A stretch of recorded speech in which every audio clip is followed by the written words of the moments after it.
Começo por dizer que, na nossa opinião, este debate não está a correr muito bem. Acontece, não está na melhor das formas. E olha, até este momento, em jeito de resumo, e utilizando a linguagem da época, estamos numa situação em que perguntas 3, respostas 0.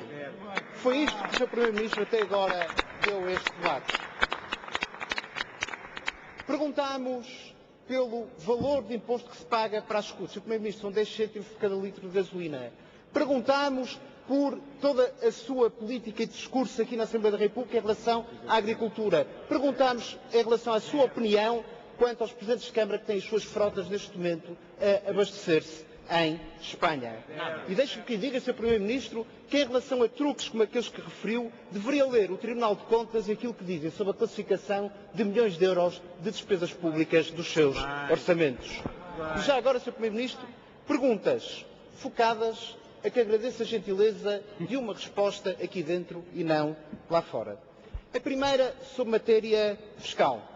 A partir do dia 1 de julho, o IVA vai baixar, a taxa normal do IVA vai baixar de 21% para 20%. Que medidas pensa tomar para que essa baixa de impostos seja eficaz em relação aos preços a cobrar aos portugueses? E já agora, também na área fiscal, Sr. Primeiro-Ministro, saber, em relação à gasolina, se faz ideia qual o montante da receita fiscal que Portugal está a perder em relação à Espanha, que tem impostos mais baixos. Sr. Primeiro-Ministro, sobre a matéria da eletricidade, queria saber se concorda com o aviso que fez o Dr. Pina Moura, que avisa que o preço da eletricidade também vai subir. E já agora, é verdade ou não? E já agora, sabe-me dizer qual é o déficit tarifário que está proposto para o fim do ano? Será que vamos ter uma modificação do déficit orçamental para o tarifário? Para terminar, Sr. Primeiro-Ministro, política de privatizações. Aonde está o plano de privatizações para 2008 e 2009? Onde estão as privatizações que já deveriam ter feito e não fizeram? Seria mais receita que teria, seria um sinal que dava de confiança para o mercado e um sinal que dava em relação ao peso que o Estado deve ter na nossa economia. Perguntas, 0 respostas e o tempo já vai lá quase todos. Provavelmente as respostas não estavam nas cábulas. Agora eu já me questiono é se o Sr. Ministro ainda tem dúvida, se o Sr. Primeiro-Ministro ainda tem dúvida acerca de quanto se justifica esta censura. Olha, Sr. Primeiro-Ministro, surpreenda-nos lá agora e responda qualquer coisinha, se quiser. Porque 3 anos depois ninguém duvida de quanto a governação falhou e falhou redondamente. Sabe-o o país, sabemos-o nós que o interpelamos, mas sabe também necessariamente o Sr. Primeiro-Ministro. Quer ver porquê? 17 de fevereiro de 2005, sobre o desemprego dizia 7,1%. Este número é bem a marca de uma governação falhada, de uma economia mal conduzida. Lembra, Sr. Primeiro-Ministro? E eu pergunto-lhe, e então agora o que temos? Eram 7,1%. O Sr. Primeiro-Ministro conseguiu a extraordinária marca de 8,2% em 2007. Sr. Primeiro-Ministro, a pior marca dos últimos 21 anos. E eu pergunto-lhe agora, afinal a demagogia é a impressão digital de quem? Não tem uma palavra, Sr. Primeiro-Ministro, um desemprego que vitima mulheres, pessoas com mais de 40 anos, famílias inteiras, e a imigração, Sr. Primeiro-Ministro. A imigração que antes era para os socialistas apenas o pior dos sinais de outros tempos e que agora é o único recurso de tantos que não têm qualquer outra opção nas suas vidas. Sabe o que é que diz, por exemplo, a Voz da Galícia aqui ao lado? Avaliando, Sr. Primeiro-Ministro. Portugal não consegue superar uma crise que empobrece os seus cidadãos. O número de portugueses que cruzam a fronteira para trabalhar duplicou em 2 anos. E sabe o que diz, Sr. Primeiro-Ministro, o Presidente da Confederação dos Trabalhadores Galegos? Os trabalhadores portugueses são invisíveis porque a maioria vive em contentores, junto às obras, trabalham sem horários, sem férias e sem direitos. Só lhes faltou também dizer, Sr. Primeiro-Ministro, que são invisíveis também para este Governo. Para eles não têm uma única palavra e que, como única resposta, se limita a dizer que, quando invocamos factos, dizemos demagogia. Mas nessa demagogia que o Sr. Primeiro-Ministro assim interpreta, tem como contraponto os que lá fora sofrem, porque cá dentro o Sr. Primeiro-Ministro não lhes dá melhor resposta. Tem uma oportunidade. 8 perguntas, 0 respostas, agora são 9. Diga lá qualquer coisa, Sr. Primeiro-Ministro, qualquer coisinha se quiser ter a bondade. Perguntas, 0 respostas. Se na economia o seu governo falhou, no social o seu governo ruiu, Sr. Primeiro-Ministro. De 2007 para 2008, o aumento da pensão mínima de reforma foi de 6 euros. 1.200 escudos na moeda antiga. 500 mil de portugueses, que são pensionistas da pensão mínima, recebiam em 2007 230 euros, passaram hoje a receber 236 euros, que foi o mais baixo aumento das pensões mínimas dos últimos 20 anos. Só que, no entanto, Sr. Primeiro-Ministro, já em 2008, os preços dos bens essenciais aumentaram, de acordo com um estudo das Misericórdias Portuguesas, 5,6%. As rendas de casa, nomeadamente das casas mais degradadas, subiram 3,75%. E os medicamentos, Sr. Primeiro-Ministro, para estes mesmos pensionistas, depois de terem perdido a majoração dos genéricos e depois de terem perdido com participação nos seus escalões, aumentaram, em muitos casos, mais de 20%. Sabe, Sr. Primeiro-Ministro, um idoso que gastava da sua pensão de reforma 100 euros em alimentos, o que significa muita restrição. 50 euros em renda de casa, o que significa uma casa muito degradada. E 80 euros em medicamentos, o que significa que consome muitos genéricos, está hoje a gastar, gastava 230 euros, está hoje a gastar, exatamente para os mesmos bens, 258 euros, o que quer dizer que está a gastar mais 28 euros quando o aumento da sua pensão foi de 6 euros. Bem. Estamos a falar, Sr. Primeiro-Ministro, de pensionistas que têm isto para viver todos os meses. Quero fazer uma pergunta muito concreta, Sr. Primeiro-Ministro. Está disponível, no segundo semestre do ano, para dar um apoio a estas pessoas? Está disponível, no segundo semestre do ano, para devolver poder de compra a estas pessoas? Eu sei que isto lhe custa ouvir, Sr. Primeiro-Ministro, mas no passado, as pensões mínimas em 3 anos subiram 34 euros, 6,3% acima da inflação. Consigo, em 3 anos, subiram 14 euros, o que quer dizer que perderam 0,5% do seu poder de compra. Está ou não disponível para devolver poder de compra a estas pessoas já este ano? Espero que não seja 13 perguntas, 0 respostas, porque senão já nem sequer tem a ver com a época, tem lá mais para setembro para o Mundial de Hóquei em Patins. Sr. Primeiro-Ministro, 13 anos e mais de 1000 dias de governo de Sócrates. Em matéria de segurança tivemos 2 ministros, 5 secretários de Estado, 2 comandantes gerais da GNR, 3 diretores nacionais da PSP, 3 diretores nacionais da Polícia Judiciária e, pior do que isso, numa legislatura, 2 políticas, ambas erradas. Esta, Sr. Primeiro-Ministro, é a exata medida da insegurança da vossa política de segurança. É que Vossa Excelência errou. Errou e errou muito. Errou na política de efetivos. Errou na lei orgânica da GNR, na lei orgânica da PSP, na lei orgânica da Polícia Judiciária e na lei orgânica, na lei de segurança interna. Vai errar também porque, em vez de coordenar, vai concentrar. Ou seja, em 4 leis estruturantes, Vossa Excelência cometeu ou vai cometer 4 erros flagrantes. E hoje, Sr. Primeiro-Ministro, por isso mesmo Portugal tem 3 assaltos em média a residências por hora, 1,5 caso de carjacking por dia, 2 homicídios por semana e 1500 roubos por mês. É esta a medida da sua política. E por isso, Sr. Ministro, gostaria e tenho de lhe fazer esta pergunta. Há 3 semanas foi dada a notícia de um gangue que fez mais de 10 assaltos, todos eles com recurso a armas de fogo. Baleou, inclusivamente, uma testemunha. Felizmente, a Polícia Judiciária conseguiu prendê-los. Infelizmente, uma sentença libertou-as no dia seguinte por considerar que estavam socialmente integradas. Sr. Primeiro-Ministro, isto do ponto de vista dos valores é incompreensível. E se nós falamos com os senhores magistrados, eles responsabilizam o legislador. Quando nós falamos com o legislador irremediavelmente diz que a questão está na separação de poderes. Por isso, Sr. Primeiro-Ministro, a minha pergunta é muito concreta. Vossa Excelência sente-se cómoda com a legislação penal que permita este tipo de decisões, este tipo de fatos? Vou utilizar as suas palavras, Sr. Primeiro-Ministro, para dizer que o que é uma desfaçatez é um Primeiro-Ministro chamar oportunista a um partido que utiliza um mecanismo que está previsto na Constituição e que é um mecanismo utilizado em todas as democracias. O que é pueril, Sr. Primeiro-Ministro, é o chefe do Governo se considerar de tal forma acima de qualquer censura que acha inadmissível e que personaliza toda e qualquer crítica que lhe seja feita. E reage de uma forma rancorosa, inadmissivelmente rancorosa e lacónica a todas e quaisquer críticas que lhe são feitas. E o que é lamentável, e estou só a utilizar os seus termos, Sr. Primeiro-Ministro, é a arrogância e a sobranceria com que responde não só a esta bancada, que utilizou, repito, um mecanismo democrático de oposição para o trazer aqui, mas também a sobranceria com que responde à população que está a viver uma crise gravíssima.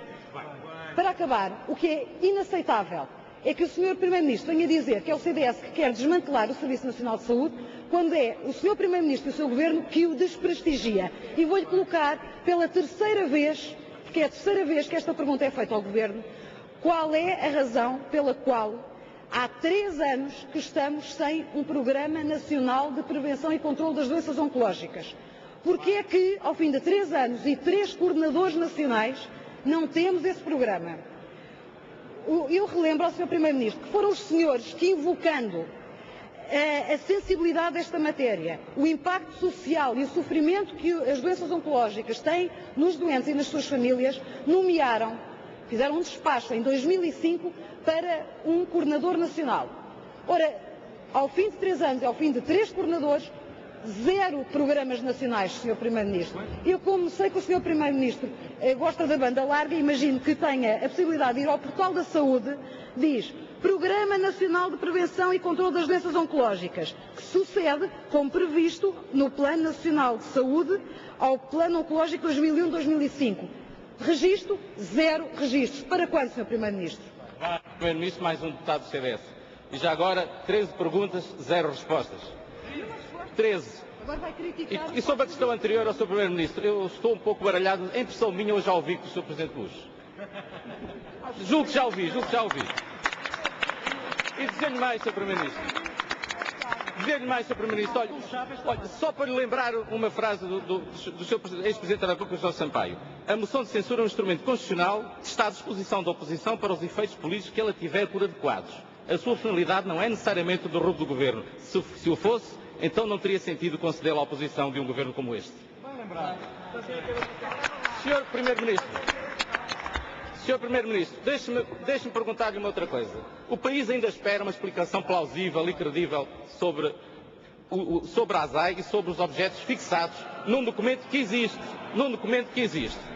O Sr. Inspetor-Geral, Sr. Primeiro-Ministro, começou por dizer que o documento não existia. Depois que afinal existia, mas apenas na Direção Regional Norte, e pelos vistos era apenas uma experiência. Depois acabou por dizer que afinal é verdade que o documento seguiu pelo país, para o Norte, para o Centro e para o Sul, mas afinal era engano. Entretanto, diz que o documento saiu da Direção Central, ou seja, da sua autoria. Sr. Primeiro-Ministro, parece, e ficou provado, que para a ASAI o crime já não depende do caso. Planeia-se, e isso é inadmissível. Por outro lado, Sr. Primeiro-Ministro, eu gostava que o Sr. Primeiro-Ministro hoje aqui dissesse alguma coisa sobre isso. Se não disser, o Sr. Primeiro-Ministro registra a marca de um Governo que é abusador, que é autoritário, que é burocrata e que é enganador. E sobre o engano, Sr. Primeiro-Ministro, queria dizer, eu não lhe peço que seja adivinho. Ninguém aqui pede que seja adivinho. Mas também deixo-lhe dizer, em tom de brincadeira, que não é preciso ser galinha para saber que o ovo está podre. O Sr. Primeiro-Ministro deveria fazer previsões corretas, ou pelo menos próximas da realidade. Eu tenho aqui o Financial Times e na primeira página prevê o preço do barril em dólares em 110 dólares, outubro de 2007. Sabe qual era a previsão no Orçamento de Estado do seu Governo? 80 dólares. Foi de propósito ou foi sem querer, Sr. Primeiro-Ministro? Responda lá. Sobre 3 questões muito concretas. Reserva alimentar para o DER 2007 e jovens agricultores. Houve tempos em que se criticava a existência de reserva de cereal para garantia alimentar. Mas no momento em que há uma crise alimentar mundial, o Sr. Primeiro-Ministro pode garantir aos portugueses que o país está dotado de reserva alimentar? Se essa reserva existe, dá para quantos dias? Onde está essa reserva? Em Portugal ou no exterior? Sr. Primeiro-Ministro, as candidaturas para a modernização e capacitação das empresas, ou seja, o investimento para o desenvolvimento e competitividade ao PRODER 2007-2013, estão a ser um completo fiasco. Em 2007 não houve 1 cêntimo de apoio. Para 2008 temos o seguinte cenário. As candidaturas são entregues até 25 de julho. São analisadas pelas Direções Regionais de Agricultura durante 60 dias até 20 de outubro. A decisão do gestor é tomada no prazo de 35 dias até 16 de dezembro e o IFAP envia o contrato de financiamento ao beneficiário no prazo de 10 dias. Imagine-se que termina o prazo em que dia? No dia 31 de dezembro de 2008. Em 2007, apoio à modernização da agricultura, nada. Em 2008, apoio à modernização da agricultura, nada de nadica. Sr. Primeiro-Ministro, é ou não este um motivo para censurar o Governo? Pode o Sr. Primeiro-Ministro garantir que os agricultores portugueses ainda vão receber apoio para a modernização da agricultura este ano? Finalmente, Sr. Primeiro-Ministro, jovens agricultores. Desde 2005 não existe qualquer financiamento para a instalação de jovens agricultores. Pela primeira vez desde que há apoios comunitários, a instalação de jovens agricultores em regiões desfavorecidas não é valorizada nem apoiada. Que futuro, Sr. Primeiro-Ministro, para a agricultura portuguesa, quando ao fim de mais de 3 anos este Governo não dá apoio a um único jovem agricultor à sua instalação? Que coesão nacional defende Vossa Excelência quando não incrementa a instalação de jovens agricultores nas regiões desfavorecidas? Eu esperava muita coisa. Ver o homem da coincineração falar no Xirver, eu acho que é desfaçatez a mais. E, Sr. Primeiro-Ministro, no momento em que o aumento da taxa de juros está a dificultar a vida às famílias portuguesas e em que muitas se veem impossibilitadas de pagar a prestação da casa, Sr. Primeiro-Ministro, isto não tem nada a ver com esse assunto. Sr. Primeiro-Ministro, infelizmente continuamos sem ter mercado de arrendamento e esse é todo responsabilidade do seu Governo. Todos reconhecem que estamos perante uma reforma falhada. Estamos perante um autêntico fiasco, em que milhares de focos continuam devolutos e em que é o próprio Governo que temos mais de 40 mil famílias que têm necessidade imediata de casa, quer por elas estarem degradadas, quer por não a terem de todo. Sr. Primeiro-Ministro, isto é a imagem da insensibilidade, porque continua sem qualquer solução, continua sem ter capacidade de previsão e esta é, mais uma vez, o sinal da sua incapacidade. Sr. Primeiro-Ministro, tem ou não uma solução para o regime de arrendamento urbano? Este é ou não um motivo de censurar o Governo? Continuamos com um mercado de arrendamento completamente paralisado e em que, a seguir o ritmo da sua reforma, só daqui a 1450 anos é que teremos uma reforma efetiva. E estes são números do Governo, não são números nossos. À época, o Sr. Deputado José Sócrates, a quando da moção de censura do Dr. Jorge Sampaio e do Partido Socialista, a maioria absoluta de Cavaco Silva, estava lá o Sr. Deputado e aplaudia muito essa decisão do Dr. Jorge Sampaio. Portanto, fica consigo essa época, não tentem agora de apagar o seu passado em relação a essa matéria, que não é. Só falta agora falar da guerra do Iraque como argumento para tentar fugir às nossas perguntas, Sr. Primeiro-Ministro. Isso é que é desfaçatez, Sr. Primeiro-Ministro. Mas, enfim, em relação... O Sr. Primeiro-Ministro já reparou que nós fomos ponto por ponto com áreas que nós achámos relevantes. Por outro aspecto, o Sr. Primeiro-Ministro sabe perfeitamente que nestas áreas foram apresentadas propostas aqui na Assembleia da República. Portanto, outra acusação que faz e que cai pela base é que o CDS não apresenta alternativas. Em todas estas áreas, o seu Governo tem sido, e a sua maioria tem sido confrontadas com propostas alternativas. Terceiro aspecto, nesta questão também não vai falar do passado, Sr. Primeiro-Ministro, e tem a ver, e é uma questão muito grave e muito complicada, que tem a ver com a assistência aos docentes das Forças Armadas. O seu Governo tomou duas decisões em 2005 e 2006, que tinha a ver, primeiro, com a indexação das prestações sociais. O Sr. Primeiro-Ministro resolveu fazer um sistema único para todos os funcionários públicos e acabou por prejudicar os docentes das Forças Armadas que viram a diminuição na atualização dessas prestações sociais. Está o Sr. Primeiro-Ministro disponível, nós apresentámos isso na Assembleia da República, a prever um regime especial para a indexação das prestações sociais dos docentes das Forças Armadas. Sim, foi o Sr. Secretário de Estado que por isso à época, tem toda a razão, estar aí preocupado. Outra questão tem a ver com a assistência na doença, Sr. Primeiro-Ministro. Isto aqui também é uma decisão do vosso Governo. Os docentes das Forças Armadas antes tinham direito a 100% de pagamento em relação aos medicamentos. Essa assistência terminou, Sr. Primeiro-Ministro. Estamos a falar de pessoas portadoras de deficiência que adquiriram essa deficiência na guerra do ultramar, forçados a ir a essa guerra. Eu gostaria de saber se o Sr. Primeiro-Ministro também está disponível a pedir à sua bancada para votar favoravelmente à nossa proposta que repõe a assistência de 100% em termos de medicamentos para os docentes das Forças Armadas. Muito obrigado.